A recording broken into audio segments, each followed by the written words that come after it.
Hello दोस्तों, स्वागत है आप सभी का स्लीपी क्लासेस में। दोस्तों, करंट अफेयर्स में आज मेगा करंट अफेयर सेशन क्यों है? क्योंकि दोस्तों 4th वीक के हमारे करंट अफेयर्स मिस हो गए थे, तो यहाँ पर आज आपके पास 7 इंपॉर्टेंट करंट अफेयर्स हैं। दोस्तों, जो गवर्नमेंट सिक्योरिटीज़ को इन्वेस्टर फ्रेंडली बनाने की बात की गई है, बहुत ही मज़ेदार एक सजेशन आया है सेबी के जो चेयरमैन की तरफ से। आरबीआई ने अपनी एफएसआर जो फिर से रिलीज़ की है, साल में 2 बार रिलीज़ होती है। फाइनेंशियल स्टेबिलिटी रिपोर्ट हमसे एग्जाम में पूछा जा सकता है कि ये कौन रिलीज़ करता है, क्या इंटरनेशनली भी कोई रिलीज़ करता है, मुझे बताइए। गोल्ड प्राइसेस क्यों बढ़ती जा रही हैं, क्या कर सकते हैं इसका। अनएम्प्लॉयमेंट पे मैं आपको एक डेटा दिखाऊंगा, रेमिटेंसेज जो गिर रही हैं उस पर एक डेटा देखेंगे। जिन ट्राई ने कहा है कि डिफरेंशियल डेटा स्पीड्स नहीं हो सकती। अरे हमारे घर में तो फिर जो ब्रॉडबैंड रहते हैं, ब्रॉडबैंड में तो जो स्पीड्स वेरी करती हैं, किसी को 1 GB पर सेकंड मिल जो की स्पीड मिल रही है, किसी को जो 256 kbps की मिलती है। तो ये क्या बात बनी। देन जो FPOs हैं उस पर सरकार ने नई गाइडलाइंस इशू कर दी है, एग्रीकल्चर को कर देगा ये रिवैम्प। तो दोस्तों ये सभी आज हम फटाफट से मैं आपको समझाने की कोशिश करता हूँ। देन सेकेंडली एक जो बहुत ही इंपॉर्टेंट एक प्रोडक्ट पर काम कर रहे हैं, बहुत टाइम से काम कर रहे हैं, फाइनली शायद मोस्ट लाइकली वो 4 हफ्ते के टाइम में हमें मिल जाएगा। एंड रेवोल्यूशनाइज करते आए हैं हम एजुकेशन को, और ज़्यादा रेवोल्यूशनाइज कर देंगे। ठीक है दोस्तों, आप सभी के साथ बहुत ही जल्द शेयर करूंगा। मैं अभी एक्साइटमेंट थी तो मैंने आपको बता दिया। ओके ठीक है दोस्तों, सबसे पहले ये शुरू करें। जो गवर्नमेंट सिक्योरिटीज़ हैं और इन्वेस्टर फ्रेंडलीनेस बनाने की बात की गई, सेबी के चेयरमैन ने कहा कि जो सरकारी सिक्योरिटीज़ होती हैं, जिनको हम गवर्नमेंट सिक्योरिटीज़ है ना, G-SEC भी कहा जाता है उनको बहुत कॉमन लैंग्वेज में, तो उसको सिंप्लीफाई करने की ज़रूरत है ताकि जो आपके मेरे जैसे जो रिटेल इन्वेस्टर हैं वो भी इसमें पार्टिसिपेट कर सकें। तो दोस्तों यहाँ पर अगर गवर्नमेंट सिक्योरिटी होती क्या, हमसे यही पूछ लिया जाए। जो डेट इंस्ट्रूमेंट है, उधार लेती है सरकार हमसे, ट्रेडेबल है, मतलब अगर सरकार को उधार दिया, सरकार ने मुझे कागज पकड़ा दिया, तो मैं ये कागज मार्केट में जाके बेच भी सकता हूँ, कोई और अगर मुझे इन्वेस्टर मिल जाएगा। अगर शॉर्ट टर्म उधार है तो उसको बिल्स कहते हैं, लॉन्ग टर्म को बॉन्ड्स कहते हैं ना, ये बात हमें पता है। सेंट्रल गवर्नमेंट दोनों ही इशू कर सकती है, स्टेट गवर्नमेंट सिर्फ लॉन्ग टर्म, दैट मीन सिर्फ बॉन्ड्स इशू कर सकती है, जिसका नाम क्या रहता है, SDL, स्टेट डेवलपमेंट लोन्स। ठीक है, तो बात का ध्यान दीजिएगा। And then government security since सरकार की बैकिंग के साथ आती है कि सरकार ने उधार लिया, वापस तो करेगा ही करेगा सरकार, तो इसलिए कोई रिस्क नहीं होता इसमें डिफॉल्ट का। इसीलिए इनको कहते हैं कि इसमें तो सोने का जैसे इसमें लगा हुआ स्टैंप, गिल्ट का मतलब क्या होता है, सोना। ठीक है, जैसे मान लीजिए कागज है, कागज के अगर मैं साइड में सोने की एक वो लगा दूं पट्टी, तो वो लगेगा ना चमकता वो कागज कोई, तो इसको गिल्ट एज कहा जाता है कि ये सरकारी कागज आया सर, ये तो पक्का ही बहुत मजेदार चीज़ है, इसमें डिफॉल्ट नहीं होगा। ठीक है, risk free gilt edge securities कहा जाता है इन्हें। ठीक है, हमसे UPSC ने सवाल पूछा भी है कि गिल्ट एज सिक्योरिटीज कौन सी होती है दोस्तों, गवर्नमेंट सिक्योरिटीज। तो अभी हुआ क्या दोस्तों, अभी कोविड के टाइम चल रहा है, तो बहुत सारे लोग हैं वो अभी मोबाइल्स पर अपने चिपके पड़े हैं, तो मोबाइल पे चिपके हुए हैं, तो उन्होंने मार्केट में ट्रेडिंग करना शुरू कर दिया, नए नए अकाउंट्स खुले हैं बहुत सारे। एंड देन जो स्टॉक और कॉर्पोरेट बॉन्ड्स, सरकारी बॉन्ड्स में, कॉर्पोरेट कंपनीज के बॉन्ड्स में लोगों ने पैसा लगाना शुरू किया, लेकिन ये बहुत अनसर्टेन होते हैं। तो अब जो नए इन्वेस्टर्स हैं, इनको मार्केट के बारे में बहुत अगर जो डेप्थ की नॉलेज नहीं है, अनसर्टेनिटी का भी इतना आइडिया नहीं है कि कितनी मार्केट वॉलेटाइल हो सकती है, पैसा लगाएं डूब भी सकता है। तो इसलिए सेबी के चेयरमैन ने एडवाइस किया कि सरकारी सिक्योरिटीज को भी मार्केट में लेकर आया जाए, जो स्टॉक एक्सचेंजेस पर और अग्रेसिवली पुश किया जाए, ताकि जो नए इन्वेस्टर्स आए हैं इनको गवर्नमेंट सिक्योरिटीज में जो ट्रेडिंग करवाएं अगर, ताकि इनको थोड़ी सिक्योरिटी भी मिले। ठीक है, इसमें रिस्क कम होता है। ओके तो दोस्तों अभी होगा क्या, तो ऐसा है कि अभी जो सरकारी सिक्योरिटीज होती हैं, ऐसा नहीं है कि अभी स्टॉक एक्सचेंज पे मिलती नहीं है, मिलती हैं दोस्तों, मिलती हैं। ठीक है, लेकिन RBI का प्लेटफॉर्म है, बहुत बड़ा प्लेटफॉर्म, जिसको NDS-OM कहा जाता है, वहां पर सरकारी सिक्योरिटीज की ट्रेडिंग होती है। तो ये सवाल भी आपसे पूछा जा सकता है कि क्या ये सरकारी सिक्योरिटीज आम आदमी जाकर एक्सचेंज पे खरीद सकता है? यस सर, खरीद सकता है, लेकिन ठीक है, मैंने बता भी दिया, ट्रेडिंग है जो गवर्नमेंट सिक्योरिटी की परमिटेड है स्टॉक एक्सचेंजेस पर, लेकिन RBI का जो अपना इलेक्ट्रॉनिक प्लेटफॉर्म है, वहीं पर ही मेजॉरिटी ट्रेडिंग वहीं पर ही होती है। अगर हम ये जो सेबी के चेयरमैन की बात मान लें, लिक्विडिटी इंप्रूव करने के लिए हम सरकारी सिक्योरिटीज को स्टॉक एक्सचेंज पर ले भी आए, तो उससे कॉर्पोरेट बॉन्ड मार्केट का फायदा भी होगा। क्योंकि देखो, लोगों का जब इंटरेस्ट बनना शुरू होगा किसी डेट इंस्ट्रूमेंट में, किसी बॉन्ड में, तो कंपनीज के इस उधार वाले इंस्ट्रूमेंट्स को भी लोग शायद देखना शुरू कर दें, जो कि अभी बहुत ही एक मैं बोलूँगा इलिक्विड मार्केट है, लोगों का अभी उसमें खास कोई रुचि दिलचस्पी नहीं है। ठीक है दोस्तों, तो इसलिए एक कॉमन प्लेटफॉर्म भी बनेगा, एक यूनिफाई होगा कि अभी कुछ RBI पे ट्रेड कर रहे हैं, कुछ एक्सचेंज पे कर रहे हैं, लेकिन मेजॉरिटी RBI के प्लेटफॉर्म पर ही ट्रेड करते हैं। ओके, इसमें जो बड़ी हर्डल्स क्या हैं दोस्तों, बड़ी हर्डल्स ये हैं कि जो सरकारी जो बॉन्ड्स हैं वो लॉन्ग टर्म में रहते हैं, 7 से 10 साल मेजोरिटी वाले, कम से कम ऐसे मतलब बहुत सारे मेजोरिटी की ट्रेडिंग वहीं पे रहती है। तो ये जो आम रिटेल पार्टिसिपेंट हैं आपके मेरे जैसे, हमारे लिए शायद ये बहुत लंबा होराइजन हो जाए, इसके लिए शायद इतने जो दिलचस्पी ना दिखाएं हमारे जैसे आम आदमी। ओके, तो किया क्या जा सकता है, तो इसीलिए जो रिटेल इन्वेस्टर्स को ग्रेजुअली लॉन्ग ड्यूरेशन बॉन्ड्स की तरफ थोड़ा सा, जब ग्रेजुअली उनको एक्सपोज किया जाए, जिनकी 15 साल तक की मैच्योरिटी है, तो हो सकता है कि उनका इंटरेस्ट बने, क्योंकि ऐसे भी तो लोग हैं जिनको लॉन्ग टर्म में भी रिटर्न चाहिए होंगे लेकिन अभी मार्केट में पार्टिसिपेट नहीं करते, मार्केट की तरफ उनको लाया जाए। देन उसके बाद जो डीमैट फॉर्म में अगर हम जो सरकारी सिक्योरिटीज को लाना शुरू करें, फायदा हो सकता है, ठीक है। एंड ऐसे ही कुछ और सजेशन भी दिए गए कि जैसे जो प्रोसेस को सिंप्लीफाई किया जाए, अभी कॉम्प्लेक्स है, एंड देन उसके बाद की कॉम्प्लेक्सिटी के कारण बहुत से स्मॉल इन्वेस्टर चले जाते हैं। उसके बाद रिटर्न्स कैलकुलेट करना मुश्किल रहता है, क्योंकि यील्ड की बात होती है, यील्ड और बॉन्ड प्राइस इनवर्सली रिलेटेड है, लोगों को बात समझ नहीं आती। एंड देन उसके बाद लिक्विडिटी बहुत लो है, अगर मुझे कुछ बेचने जाना है तो लिक्विडिटी, अगर सामान ही नहीं बिक रहा तो मुझे लगता है कि क्यों ऐसा सामान को खरीदना जो बाद में शायद बिके ही ना, ठीक है। तो इसीलिए ये सब चीज़ों को इंप्रूव करना पड़ेगा, तभी ही सेबी की चेयरमैन की बात मानी जा सकती है, ठीक है दोस्तों। तो यहाँ पर लेकिन कुछ फायदे की बात भी की गई कि जो रिटेल पार्टिसिपेंट्स हैं अगर वो इंक्रीज होते हैं तो जो सरकारी बॉन्ड्स की मैच्योरिटीज़ वगैरह एटसेट्रा, अगर जो उसकी जो लॉन्ग टर्म मैच्योरिटी वाले जो जैसे बॉन्ड्स हैं 15-15 साल वाले, उनकी डिमांड बढ़ सकती है। एंड जो हमारे अभी बैंक्स, NBFC वगैरह, जो हमारे जो बहुत सारे अभी कंसिस्टेंटली दिक्कत का शिकार रहते हैं, लोगों का पैसा वहाँ पे हम जमा कराते हैं फिक्स डिपॉजिट के लिए और पता लगता है बैंक ही बंद हो गया, तो इसलिए सरकारी सिक्योरिटीज़ की तरफ अगर लोग जाएंगे तो उनको बेटर रिटर्न मिल सकता है, सेफ्टी सिक्योरिटी के साथ, बैंक बंद होने का थोड़ा खतरा भी नहीं है।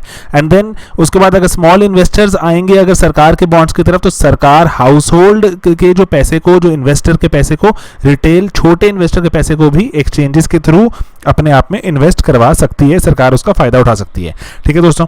तो ये कुछ फायदे यहाँ पर देखिए हमने, क्विकली मैं आपको समझाता हूँ। एक RBI ने फाइनेंशियल स्टेबिलिटी रिपोर्ट निकाली, ये इसका 21वां इशू था, और FSDC जिसकी हमने बात की है पहले, उसकी सब कमेटी होती है, वो उसको रिपोर्ट को निकालती है और बताती है कि क्या क्या हमारे फाइनेंशियल सिस्टम के आगे क्या क्या रिस्क हैं एंड कैसे इसको हम और मजबूत बना सकते हैं, ठीक है। तो यहाँ पर अभी बताया, क्योंकि कोविड-19 के चलते ही सारा दिमाग में बात रख के बात की गई है कि हमारे इंटरवेंशन, जो RBI खुद की पीठ थपथपाते हुए बोल रहा है कि हमारी मार्केट बहुत नॉर्मली फंक्शन कर रही है, क्योंकि हमने बिल्कुल टाइमली इंटरवेंशंस कर दी, सरकार ने, बैंक ने, तो सारा जो सिस्टम कोलैप्स होने से हमने बचा लिया। एंड देन वो बता रहे हैं जो नॉन फाइनेंशियल सेक्टर है वो अभी भी लेकिन ग्रस्त है, डाउनवर्ड रिस्क बने हुए हैं, इसीलिए जो बैंक्स वगैरह को लॉसेज एटसेट्रा हो सकते हैं। बैंक क्रेडिट की बात करते हैं, कितना उधार दिया गया उसकी बात करते हैं कि उसमें थोड़ा सा स्लिप देखा गया है, लेकिन बताते हैं कि कुछ रेशोज बेटर हैं, कुछ नहीं।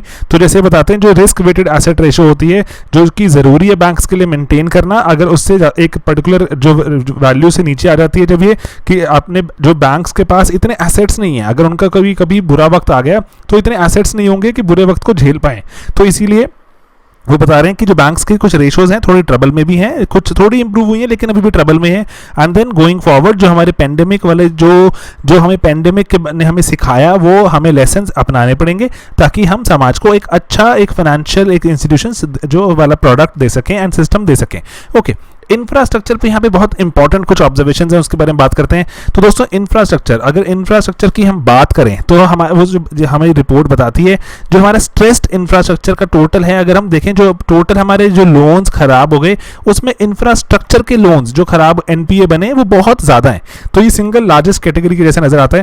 एंड वो बोलते हैं इसलिए अगर इंफ्रास्ट्रक्चर को बैंक्स ने पैसा देना बंद कर दिया, इंफ्रास्ट्रक्चर बिल्कुल ही रुक जाएगा देश में, जो कि और कैटास्ट्रॉफिक हो सकता है। तो रिजर्व बैंक के गवर्नर ने भी कहा कि बैंक्स का एक्सपोजर बहुत ज़्यादा है इंफ्रास्ट्रक्चर की तरफ, तो हमें क्या करना चाहिए, जो हमें अगर इंफ्रास्ट्रक्चर के लिए हमें अगर पैसा चाहिए तो फाइनेंस चाहिए, तो उसको डाइवर्सिफाई करना चाहिए। सिर्फ और सिर्फ जो कंपनीज हैं जो बड़े बड़े जो ब्रिजेस बना रही हैं या रोड्स बना रही हैं, वो सिर्फ बैंक्स पे डिपेंडेंट ना रहें, वो कॉर्पोरेट बॉन्ड मार्केट की तरफ जाएं, मतलब मार्केट में जाके उधार लें।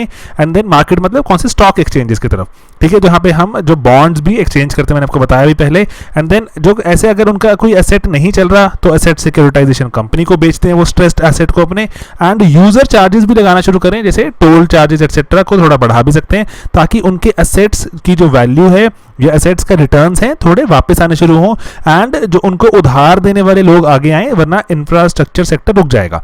तो इसीलिए यहाँ पर जो एक लेकिन बात जो एक और भी है, नेशनल इंफ्रास्ट्रक्चर पाइपलाइन, जो हम सरकार ने, फाइनेंस मिनिस्ट्री ने अभी बात की थी कुछ महीने पहले कि हमें इंफ्रास्ट्रक्चर पे हम अनगिनत अमाउंट ऑफ मनी लगाने वाले हैं। तो दोस्तों उसमें बात की गई डेवलपमेंटल फाइनेंस इंस्टीट्यूशंस की, जो ऐसे इंस्टीट्यूशन जो कि फोकस्ड होते हैं कि हमें सिर्फ और सिर्फ रोड्स पे पैसा लगाना है, सिर्फ हाउसिंग पे पैसा लगाना है, तो वो DFIs की बात करें तो वो कह रहे हैं कि उनका शेयर ग्रेजुअली बढ़ता जा रहा है। तो पावर और रेलवे सेक्टर को उन्होंने बहुत ज़्यादा ही रिसेंटली टाइम में फाइनेंस किया है, और ये लॉन्ग टर्म अगर फाइनेंस हमें चाहिए तो ज़रूरी है कि जो DFI, जो ये हमारे जो फाइनेंशियल इंस्टीट्यूशंस हैं, डेवलपमेंट फाइनेंशियल इंस्टीट्यूशंस, ये जो पैसा उधार देते हैं इसको भी SLR के जैसे क्लासीफाई किया जाए, एंड इसके बॉन्ड्स को भी अगर बैंक्स खरीदें तो SLR में काउंट हो जाए। ठीक है, SLR क्या होता है तो उसको आप वीडियो देख सकते हैं। अगर आप बिल्कुल नए, अगर आप स्टूडेंट हैं तो SLR जाना जरूरी है, क्योंकि बैंक्स को कुछ पैसा SLR में रखना पड़ता है, जो सिक्योरिटीज़ में खरीद कर रखना पड़ता है। तो अगर वो सिर्फ वो सरकारी सिक्योरिटीज़ की बजाय अगर जो DFIs का अगर बॉन्ड भी खरीद लें वो भी SLR क्लासीफाई हो जाएगा, तो DFI का फायदा हो सकता है, DFI की डिमांड बढ़ सकती है। एंड देन प्रोजेक्ट फाइनेंस में इनकी एक्सपर्टीज़ बढ़ाई जाए कि अगर प्रोजेक्ट की जो रिस्क वगैरह ठीक से नहीं जान पाते DFIs, इसलिए गलत जगह इन्वेस्टमेंट हो जाती है और पैसा अटक जाता है। एंड देन उसके बाद जो मैनेजरियल ऑटोनॉमी की, हर जगह ही सरकार की इंटरवेंशन ना रहे, थोड़ी सी ऑटोनॉमी मिले, ताकि डिसीजन अगर वो लें तो उस पर उनको पता हो कि रिस्पॉन्सिबिलिटी ठहराई जा सकती है। हर चीज़ सरकार ही बता रही है वो भी सही नहीं है। ठीक है दोस्तों, अब दोस्तों गोल्ड प्राइसेस की बात करते हैं। यहाँ पर गोल्ड प्राइसेस क्यों बढ़ती रहती हैं, क्या दिक्कत है, कैसे इसको हम थोड़ा से डीकपल कर सकते हैं, एंड कि हमारी अगर डिमांड अगर घट रही है, जैसे हमारे देश में दोस्तों अभी पेंडेमिक के चलते इकोनॉमी थोड़ा सा लैगिंग है, इकोनॉमी में लोगों के पास पैसा नहीं है, उसके बावजूद गोल्ड की प्राइसेस बढ़ती जा रही हैं। हो क्या रहा है ये? तो दोस्तों सबसे बड़ी बात यह है कि हमारे गोल्ड प्राइसेस डिसाइड कौन करता है? IBJA करता है। IBJA वैसे 10 बहुत बड़े जो ज्वेलर्स हैं हमारे देश के, उसका एक ग्रुप है, एंड वो डेली हमें प्राइसेस बताता है। किस पर बेस्ड? जो इंटरनेशनल क्या प्राइस चल रही है सोने की, जो एक्सचेंज रेट क्या है, टैक्सेस क्या है, प्रॉफिट मार्जिन कितना रखना है, एंड पूरे देश में इसको फॉलो किया जाता है। ठीक है, जो IBJA ने जो रिलीज कर दिया कि आज सोने का प्राइस है 50,000 रुपए 10 ग्राम, ठीक है, तो 24 कैरेट गोल्ड का, पूरा देश उसको फॉलो करता है। तो ये ऐसा नहीं होता कि मैकेनिज्म मार्केट बेस्ड नहीं होता, क्योंकि आप अच्छा आज दिल्ली में ऐसा, मुंबई में ऐसा, बहुत स्लाइट वेरिएशन है, अदरवाइज कंप्लीटली फॉलो होता है IBJA का। तो दोस्तों इसमें कुछ गलत है क्या? हाँ बिल्कुल, अखबारों में आर्टिकल्स हैं वो कहते हैं कि ये बहुत गलत प्रैक्टिस फॉलो हो रही है। जैसे अगर मान लीजिए कि सीमेंट की कंपनियां, या जब मान लीजिए कि जो ऑयल कंपनीज होती हैं, ये सब मिलकर डिसाइड करें कि जो भी किसी मर्जी की जो मर्जी कॉस्ट हो, जिसकी जितनी मर्जी अच्छी फैक्ट्री या ना फैक्ट्री जैसे मर्जी हो, हमें एक कांस्टेंट प्राइस रखते हैं पेट्रोल का, डीजल का, हम, ताकि आप जैसे जो एयरलाइंस करती थी पहले कि चाहे आपका जहाज भरे या ना भरे, इससे कम में नहीं बेचेंगे। ठीक है, ग्रुप बना के इकट्ठे डिसाइड कर लेते हैं। उसको हम क्या बोलते हैं? ये कस्टमर्स के लिए बहुत नुकसानदायक चीज होती है। इसको बोलते हैं कार्टेलाइजेशन, कि आर्टिफिशियली यहाँ पे प्राइसेस जो बढ़ा दी जाती हैं। सीमेंट इंडस्ट्री पे बहुत बड़ा एक जो हमारे कंपटीशन कमीशन ऑफ इंडिया ने बहुत बड़ा फाइन भी लगाया था। And then oil marketing companies पर भी इल्जाम लगाया जाता है। ये ऑफन गोल्ड प्राइसेस पर भी लग रहा है कि सब मिलकर डिसाइड कर रहे हैं कि इससे कम में तो हमने बेचना ही नहीं। ठीक है दोस्तों, एंड देन अब इसके आगे देखें तो जो हमारे ऑयल या गोल्ड देखें, इंटरनेशनल प्राइसेस से ही डिराइव्ड है, क्योंकि हमारे देश का अप्रॉक्सीमेटली 99% सोना अभी बाहर से ही आ रहा है, इंपोर्ट हो रहा है। बहुत ही कम सोना है जो इंटरनली रिसाइकल होता है। एंड देन इसलिए इंटरनेशनली प्राइसेस ऊपर जा रहे हैं, तो देश में चाहे डिमांड है या नहीं कोई फर्क ही नहीं पड़ता। एंड देन जैसे जो फॉरेन, जैसे इवन की US में पर्टिकुलरली जो बहुत सारे फंड्स हैं, वो इन्होंने इंक्रीजिंगली सोने में पैसा लगाना शुरू कर दिया है, क्योंकि सेंट्रल बैंक की तरफ से पैसा आ रहा है, एंड उस पैसे को यूटिलाइज कहाँ कर रहे हैं? वो गोल्ड बाइंग में कर रहे हैं। एंड देन इसलिए चाहे इंडिया में डिमांड है या नहीं, चाइना में डिमांड है या नहीं, जो वेस्टर्न नेशंस में डिमांड बढ़ती जा रही है, तो उसका हमें खमियाजा खुद भुगतना पड़ रहा है। यहाँ पर हमारे देश में सोने की कीमत बढ़ती जा रही है। तो लेकिन दोस्तों इंडिया की डिमांड लो क्यों है? क्योंकि इकोनॉमिक एक्टिविटी नहीं है। एक और भी कारण में से लिखा हुआ है, जो कि देश में बहुत सारा जो काला धन आता है, काला धन या तो आपका कहाँ लगता है? रियल एस्टेट में या गोल्ड में। तो अभी काला धन की भी एवेन्यूज काफी कम है, तो इसलिए गोल्ड में वैसे ही इन्वेस्टमेंट नहीं हो रही, इसलिए डिमांड इंडिया में लो चल रही है। अब कर क्या सकते हैं दोस्तों? हमें एक सिंपल से इनपुट पर वर्ल्ड गोल्ड काउंसिल के इनपुट लें, तो वो कह रहे हैं कि 22,000 से 25,000 टन सोना हमारे अभी घरों में बंद पड़ा है। इसमें से अगर हम देखें रूरल इंडिया 65%, ये जो सोना है वो 65% सोना कहाँ पड़ा है? रूरल इंडिया में पड़ा हुआ है। तो अब यहाँ पर अगर बात करें कि अगर प्राइसेस हाई हैं, अगर हमारी प्राइसेस हाई चल रही हैं, तो हम अगर एनकरेज करें लोगों को कि आप जाइए और सोने को बेचिए, ठीक है, सोने को बेचिए, तो उससे क्या होगा कि हमारे जो अगर मार्केट में फिर अगर सोना बिकेगा, तो लोगों को तो एक तो लिक्विडिटी की प्रॉब्लम चल रही है ना, अभी उनके पास कैश नहीं है, तो सोना बिकेगा तो कैश मिलेगा, वो भी हायर प्राइस का कैश मिलेगा। अभी 50, 52, 55,000 जो सोना चल रहा है उसके उस अमाउंट की कॉरस्पॉन्डिंग कैश मिलेगा। एंड देन उससे हमारे देश में गोल्ड इंपोर्ट की थोड़ी रिक्वायरमेंट कम हो सकती है। इंटरनेशनल प्राइसेस से भी हम खुद को डीकपल कर सकते हैं, क्योंकि इंटरनली हम सोने को थोड़ा बाहर निकालेंगे एंड उसको यूज कर सकते हैं। तो सरकार हाउस होल्ड इन्वेस्टर्स को थोड़ा अगर एंटाइज करे एंड देन उनको सफिशिएंटली परसुएट करें कि सेल कर दें। एंड एसबीआई पोस्ट ऑफिस को इसमें यूज किया जा सकता है कि वो उनकी गली गली बिल्कुल कोने कोने तक रीच है। एंड टैक्स इंसेंटिव्स भी दी जा सकते हैं कि आपको एग्जम्पशन मिलेगी कैपिटल गेन्स टैक्स में, एंड आप सोना इंपोर्ट मत कीजिए एंड सोने को घर में पड़ा हुआ उसको बेचिए, ठीक है। और उसके बाद आप इसको मॉर्टगेज भी करवा सकते हैं, गिरवी रखवा सकते हैं कि वक्त बाद में आप इसको वापस उधार लेके वापस दे दीजिएगा। देश में सोना हमारा जो घरों में 22,000 25,000 टन सोना पड़ा हुआ है उसको यूटिलाइज कर सकते हैं दोस्तों। अनएम्प्लॉयमेंट पे आपको मैं डेटा समझाता हूँ। एम्प्लॉयमेंट आपको पता है कि ऑल टाइम हाई चल रही है, उसकी वेरियस डायमेंशंस में देख लेते हैं। ये द हिंदू में बहुत ही बढ़िया एक जो ग्राफ था, वो बोल रहे हैं कि जैसे अप्रैल मई में अनएम्प्लॉयमेंट बहुत ज़्यादा बढ़ी, उसके बाद तो ऐसा कि कौन सी अर्बन इम्पैक्ट हुआ है, रूरल, दोनों ही इम्पैक्ट हुए, पैरेलली दोनों हैंड इन हैंड चल रहे हैं। जब भी जा रहे हैं दोनों ही जगह अनएम्प्लॉयमेंट चल रही है। उसके बाद जो वीकली जो डेली वेज अर्नर्स हैं उनकी वेज आधी रह गई है। इंपॉर्टेंट डेटा है ये। वेज जब आधी रह जाएगी तो लोग खर्चना कम कर देंगे तो प्रोडक्ट्स बिकने बंद हो जाएंगे, फैक्ट्रीज बंद हो जाती हैं। एंड देन उसके बाद अगर देखें लोगों की एक्सपेक्टेशन क्या है, जो आरबीआई का कंज्यूमर कॉन्फिडेंस सर्वे होता है वो बताते हैं कि उससे बताते हैं कि आने वाले टाइम में लोगों को क्या उम्मीद होती है इकोनॉमी से। जब उम्मीद थोड़ी अगर खराब हो जाती है तो लोगों को लगना शुरू हो जाता है कि पैसे बचा लो। दैट मीन्स इन्फ्लेशनरी टाइम्स कम हो जाते हैं, डिफ्लेशन का डर हो जाता है। डिफ्लेशन का डर तो और ज़्यादा खतरनाक है, उसको कंट्रोल करना बहुत ही मुश्किल है। तो इसीलिए देखें तो वो आधे के आसपास लोग मानते हैं कि सैलरी चेंज नहीं हुई जो या फिर नहीं होगी। 35% को कोई सैलरी ही नहीं मिली एंड 2% को सैलरी रोक दी गई है। 16% की सैलरीज रिड्यूस हो गई हैं। तो काफ़ी ज़्यादा चंक है, आधा के आसपास चंक देखें तो जिनकी सैलरीज पे इम्पैक्ट पड़ा।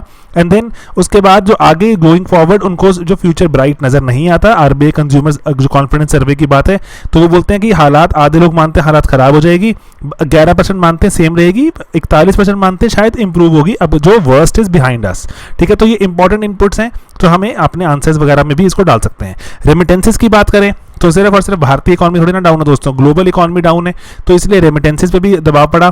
तो रेमिटेंसेस बाहर से लोग जो पैसा भेजते हैं, इंडिया जो 80 बिलियन के आसपास रेमिटेंसेस अपनी जो रिसीव कर रहा था, लेकिन अब उम्मीद है कि शायद जो ग्लोबल इकॉनमी में पर्टिकुलरली अगर हम बात करें तो जो ऐसी इकोनॉमीज जहाँ पे जो तेल बनाती हैं, जैसे कुवैत है ना, ईरान, उसके इराक, सऊदी अरब, तो ये जो कंट्रीज हैं, यूएई, यहाँ पर बहुत सारे इंडियंस रहते हैं। तो अब इन इंडियंस जो जैसे देख सकते हैं हम, बहुत सारी कंट्रीज हैं जो कि ऑयल बेस्ड इकोनॉमीज हैं। जब ऑयल की कीमत कम हो जाती है, ऑयल की कंजम्पशन कम हो जाती है, तो यहाँ पर काम करने वालों को भी निकाल दिया जा सकता है। एंड अकॉर्डिंगली हमारे रेमिटेंसेस पर ये जो अभी जो आपका जो एनालिसिस कहता है कि जो वर्ल्ड बैंक मानता है कि 20% के आसपास शायद हमारी रेमिटेंसेस कम हो जाएंगी, इनकमिंग कम हो जाएगी, तो हमारा करंट अकाउंट डेफिसिट पर बहुत दबाव पड़ सकता है, ठीक है दोस्तों। इवन कि जो हमारे एनआरआईज हैं जो वेरियस अकाउंट्स में पैसा जमा कराते हैं, एफसीएनआरबी, जो नरेगा अकाउंट, एनआरओ अकाउंट, उसमें भी गिरावट शायद विटनेस करनी हमें अभी देखनी पड़े, ठीक है। तो ये एक इंपॉर्टेंट है कि रेमिटेंसेस गिर सकती हैं, 20% तक गिर सकती हैं, ऐसा मानता है वर्ल्ड बैंक। दोस्तों एक ट्राई पे जो इंपॉर्टेंट एक इनपुट है मैं आपको बताता हूँ। जो telecom regulatory authority of India है उसने अभी रिसेंटली स्टॉप कर दिया एयरटेल वोडाफोन को कि आप कस्टमर से डिफरेंट तरह के जो पैकेजेस बनाकर डिफरेंट इंटरनेट स्पीड नहीं दे सकते मोबाइल पर, ठीक है। तो बात नोटिस करनी जरूरी है, मोबाइल डेटा की बात हो रही है, नॉट हमारा नॉर्मल। तो दोस्तों रैशनल क्या ऑफर किया, यहाँ पे रीजन क्या ऑफर किया, वो बोलते हैं कि जो अदरवाइज कह रहे हैं कि ठीक है आप hotel, airline, e commerce etcetera वगैरह में आप डिफरेंशियल प्राइसिंग ऑफर करते हो, तो डिफरेंट तरह की सर्विसेज दे सकते हो, लेकिन आप जो ये सेम चीज़ आप नहीं कर सकते किसमें, इंटरनेट में। कौन सा, मोबाइल इंटरनेट में, क्योंकि वो बोलते हैं कि ये एक शेयर्ड रिसोर्स है। जो हमारा जो स्पेक्ट्रम है, शेयर्ड रिसोर्स को आप डिफरेंटली प्राइस नहीं कर सकते, क्योंकि एक को ज़्यादा मिलेगा दूसरे को कम हो जाएगा, ठीक है। अब लेकिन दोस्तों हमारे पास यहाँ सवाल उठता है कि ब्रॉडबैंड में तो हमारे पास वेरिएबल स्पीड रहती है ना, तो वेरिएबल स्पीड रहती है तो ये क्यों यहाँ पे मोबाइल डेटा में क्यों नहीं हो सकती। तो यहाँ पर एक बात ये है कि जो कह रहे हैं जो हमारी फिक्स्ड लाइन की जो टेलीफोन लाइंस होती हैं, वहाँ पर एक केबल लाइन आती है जो आपके डायरेक्टली पहुँचती है एक्सचेंज से आपके घर तक।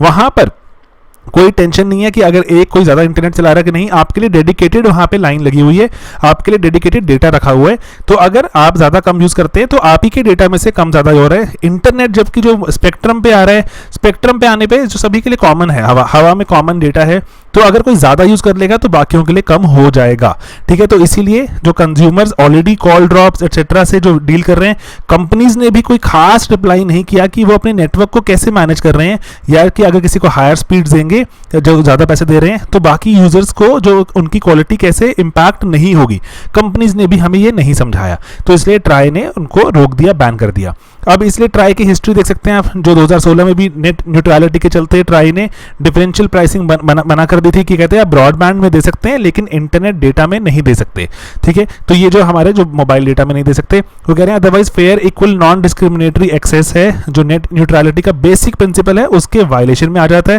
एंड लेकिन यहाँ पर कुछ सवाल भी हैं दोस्तों। जब ये वोडाफोन ने जब नवंबर में प्लान जब लागू किया था 8 महीने पहले, तब से लेकर अब तक कभी भी ट्राई ने सवाल नहीं उठाया। लेकिन अभी जब कुछ वक्त पहले एक राइवल ऑपरेटर मतलब एयरटेल ने इसका सवाल उठाया तो ट्राई ने on the spot he ban लगा दिया, एक दिन में ही रोक दिया।